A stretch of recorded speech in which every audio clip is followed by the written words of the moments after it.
ಇನ್ನು ಲೋಕಸಭಾ ಚುನಾವಣೆಯಲ್ಲಿ ಬಿಜೆಪಿ ಕಾರ್ಯಕರ್ತರು ಬಿಜೆಪಿ ನಾಯಕರು ನಮೋ ನಮೋ ನಮೋ ಅಂತ ಪ್ರಚಾರ ಮಾಡೋದು ಸಾಮಾನ್ಯ. ಆದರೆ ಈಗ ನಮೋ ಬದಲಾಗಿ ಬಿಜೆಪಿ ನಾಯಕರು ಶುಕ್ರಿಯಾ ಮೋದಿ ಭಾಯ್ಜಾನ್ ಅಂತ ಹೇಳ್ತಿದ್ದಾರೆ. ಇಷ್ಟಕ್ಕೂ ಶುಕ್ರಿಯಾಗೂ ಮೋದಿಗೂ ಅಥವಾ ಬಿಜೆಪಿಗೂ ಏನು ಸಂಬಂಧ ಅಂತ ನೀವು ಕೇಳ್ಬೋದು. ಬಿಜೆಪಿ ಈಗ ಹೊಸ ಸ್ಲೋಗನ್ನೊಂದಿಗೆ, ಹೊಸ ತಂತ್ರಗಾರಿಕೆಯೊಂದಿಗೆ, ಹೊಸ ರೀತಿಯ ರಾಜಕಾರಣ ಮಾಡೋದಕ್ಕೆ ಮುಂದಾಗ್ತದೆ. ಹಾಗಾದರೆ ಏನದು ಈ ಸ್ಟೋರಿಲಿ ನೋಡೋಣ.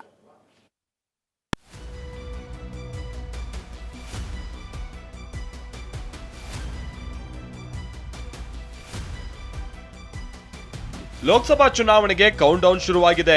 ವಿಶ್ವದ ಅತಿದೊಡ್ಡ ಪ್ರಜಾಪ್ರಭುತ್ವ ಹಬ್ಬಕ್ಕೆ ರಾಜಕೀಯ ಪಕ್ಷಗಳು ಸರ್ವಸನ್ನದ್ಧವಾಗ್ತಾ ಇವೆ. 2 ಅವಧಿಯನ್ನ ಪೂರೈಸಿರುವ ಬಿಜೆಪಿ ಈ ಬಾರಿಯೂ ಲೋಕಸಭೆಯನ್ನ ಗೆದ್ದು ಹ್ಯಾಟ್ರಿಕ್ ಬಾರಿಸೋದಕ್ಕೆ ಕಾಯ್ತಾ ಇದೆ. ಇದಕ್ಕಾಗಿ ಎಲ್ಲ ಆಯಾಮದಲ್ಲೂ ಕೇಸರಿ ನಾಯಕರು ಸಿದ್ಧತೆ ನಡೆಸಿದ್ದಾರೆ. ಬಿಜೆಪಿ ಅಂದ್ರೆ ಹಿಂದುತ್ವ, ಹಿಂದುತ್ವ ಅಂದ್ರೆ ಬಿಜೆಪಿ. ಇದೇ ಅಜೆಂಡಾ ಮೇಲೆ ಬಿಜೆಪಿ ನಾಯಕರು ಚುನಾವಣೆಗಳನ್ನ ಎದುರಿಸ್ತಾ ಬಂದಿದ್ದಾರೆ. ಈ ಬಾರಿ ರಾಮ ಮಂದಿರ ನಿರ್ಮಾಣವಾಗಿರೋದು ಬಿಜೆಪಿಗೆ ಪ್ಲಸ್ ಪಾಯಿಂಟ್. ಇದು ಬೇಡ ಅಂದ್ರೂ ಬಿಜೆಪಿಗೆ ಲೋಕಸಭೆಯಲ್ಲಿ ಲಾಭ ತಂದ್ಕೊಡೋ ನಿರೀಕ್ಷೆ ಇದೆ. ಆದ್ರೆ ವಿಷಯ ಇದಲ್ಲ, ಬಿಜೆಪಿ ಈಗ ಅಲ್ಪಸಂಖ್ಯಾತ ಮತಗಳ ಮೇಲೂ ಕಣ್ಣಿಟ್ಟಿದೆ. ಮೋದಿ ಜಿ ಹಮಾರೆ ಭಾಯಿ ವಾಲಾ ಹಕ್ ಅದಾ ಕರ್ ರಹೆ ಹೈ, ವೋ ಹಮಾರೆ ಭಾಯಿಜಾನ್ ಜಾನ್ತೆ ಹೈ. ಈ ಬಾರಿಯೂ ಲೋಕಸಭೆಯಲ್ಲಿ ಕಮಲ ಅರಳಿಸಬೇಕು ಅಂತ ಬಿಜೆಪಿ ನಾಯಕರು ಕಾಲಿಗೆ ಚಕ್ರ ಕಟ್ಕೊಳ್ತಿದ್ದಾರೆ.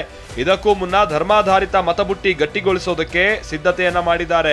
ಉತ್ತರ ಪ್ರದೇಶದಲ್ಲಿ ಶುಕ್ರಿಯಾ ಮೋದಿ ಭಾಯ್ಜಾನ್ ಅಂತ ಕಾರ್ಯಕ್ರಮ ಮಾಡಲಾಗಿತ್ತು. ಉತ್ತರ ಪ್ರದೇಶದ ಮಾದರಿಯಂತೆ ಶುಕ್ರಿಯಾ ಮೋದಿ ಭಾಯ್ಜಾನ್ ಕಾರ್ಯಕ್ರಮ ಮಾಡೋದಕ್ಕೆ ಚಿಂತನೆ ನಡೆಸಲಾಗಿದೆ.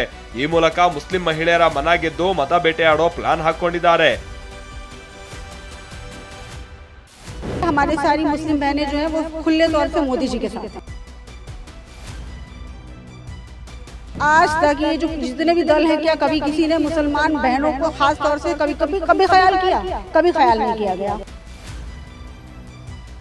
हम मुसलमान बहनें क्या मोदी जी के सिवा किसी और के बारे में सोच सकते हैं? ಈ ಬಗ್ಗೆ ಶಾಸಕ ಅಶ್ವಥ್ ನಾರಾಯಣ್ ಪ್ರತಿಕ್ರಿಯೆ ನೀಡಿದ್ದಾರೆ. ಮುಸ್ಲಿಂ ಮಹಿಳೆಯರೇ ಮೋದಿ ಭಾಯ್ಜಾನ್ ಅಂತ ಕರೆದಿರೋದು ಅಂತ ಹೇಳಿದ್ದಾರೆ. ನಾವು ಅವರ ರೀತಿ ತುಷ್ಟೀಕರಣ ಮಾಡಿದಂತವರಲ್ಲ. ಮುಸ್ಲಿಮರಿಗೆ ವೈಯಕ್ತಿಕ ಜೀವನ, ಉದ್ಯೋಗ ಎಲ್ಲದರಲ್ಲೂ ಎಲ್ಲರಂತೆ ಸಮಾನತೆ ಕೊಟ್ಟವರು. ಇವರ ಹಾಗೆ ಮುಸ್ಲಿಮರನ್ನ ಭಯದಲ್ಲಿಡೋ ಕೆಲಸ ಮಾಡಿದಂತವರಲ್ಲ ಅಂತ ಹೇಳಿದ್ದಾರೆ. ನಾವು ಅವರಂಗೆ ತುಷ್ಟೀಕರಣದ ರಾಜಕಾರಣ ಅಲ್ಲ, ಗಟ್ಟಿ ಕೆಲಸ ಮಾಡಿರೋದು. ಸಮಾನತೆ, ಮುಸ್ಲಿಂ ಮಹಿಳೆಯರಿಗೆ ಸಮಾನತೆ, ಸುರಕ್ಷತೆ, ನ್ಯಾಯ, ಅನ್ಯಾಯಗಳಿಗೆ ಒಳಗಾಗದ ರೀತಿಯಲ್ಲಿ ಆಸ್ತಿನಲ್ಲಾಗಲಿ, ಮದುವೆನಲ್ಲಾಗಲಿ, ವೈಯಕ್ತಿಕ ಜೀವನದಲ್ಲಾಗಲಿ, ಉದ್ಯೋಗದಲ್ಲಾಗಲಿ, ಶಿಕ್ಷಣದಲ್ಲಾಗಲಿ ಪ್ರತಿಯೊಂದರಲ್ಲೂ ಅವ್ರಿಗೆ ನ್ಯಾಯ ಮತ್ತು ಸಮಾನತೆಯನ್ನು ಕೊಡಲಿಕ್ಕೆ, ಹಾಗಾಗಿನೇ ಶುಕ್ರಿಯಾ ಮೋದಿ ಭಾಯ್ಜಾನ್ ಅಂತ ನಾವು ಕೊಟ್ಟಿರೋದಲ್ಲ, ಮುಸ್ಲಿಂ ಮಹಿಳೆಯರು ಕರೆದಿರೋದು. ಇವರಂಗಲ್ಲ. ಕಾಂಗ್ರೆಸ್ ಈಗಾಗಲೇ ಮುಸ್ಲಿಂ ಮತಬುಟ್ಟಿಯನ್ನ ಗಟ್ಟಿಗೊಳಿಸಿಕೊಂಡಿದೆ. ಈಗ ಬಿಜೆಪಿ ಆ ಬುಟ್ಟಿಗೆ ಕೈ ಹಾಕಿದ್ದು. ಇದು ಲೋಕಸಭೆಯಲ್ಲಿ ಹೇಗೆ ವರ್ಕೌಟ್ ಆಗುತ್ತೆ ಅನ್ನೋದನ್ನ ಕಾದು ನೋಡಬೇಕಿದೆ. Bureau report, TV9.